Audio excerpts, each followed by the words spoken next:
This was a day to honor all of America's veterans, and Johnson County's 31st Annual Veterans Day observance did just that, with songs, salutes, and the presentation of wreaths. But this ceremony took place at Overland Park's Korean War Veterans Memorial for a reason.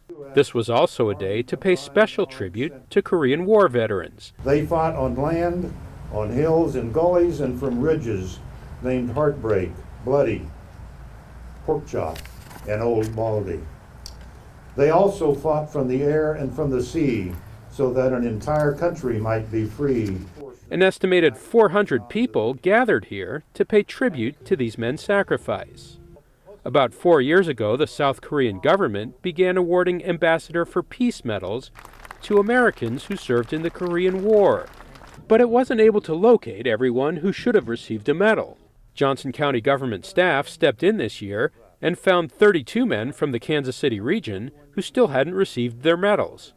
The Republic of Korea's Consul General happily rectified that, making a special trip in from Chicago to award 20 medals at this ceremony.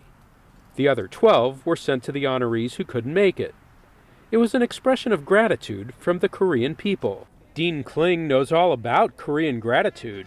I met a girl a couple years ago from Vietnam, from Korea, and I told her I spent a year at Kimpo flying missions. She said, "Oh, you saved my country." But many soldiers never made it home, and these Korean war vets are quick to remind everyone of the heavy price that was paid for South Korea's freedom.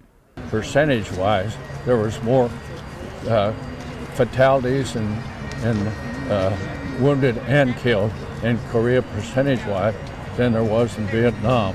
These men are also well aware of the tensions that persist to this day. All we have there is a peace treaty. It can break out any time. They've been shooting each other across the DMZ all along. But even with threats to peace making daily headlines, many South Koreans can still look back and appreciate how the helping hand from the United States not only kept them free, but also allowed them to grow and prosper. Korea is now emerged as the 11th largest economy in the world, and also we are 6th largest trade partner of Korea.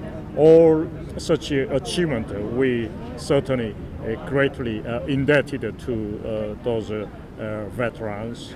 He could think of no better time than Veterans Day to give this token of appreciation to the men who rescued his country and preserved its freedom. For Johnson County Government, I'm Eric Schultz.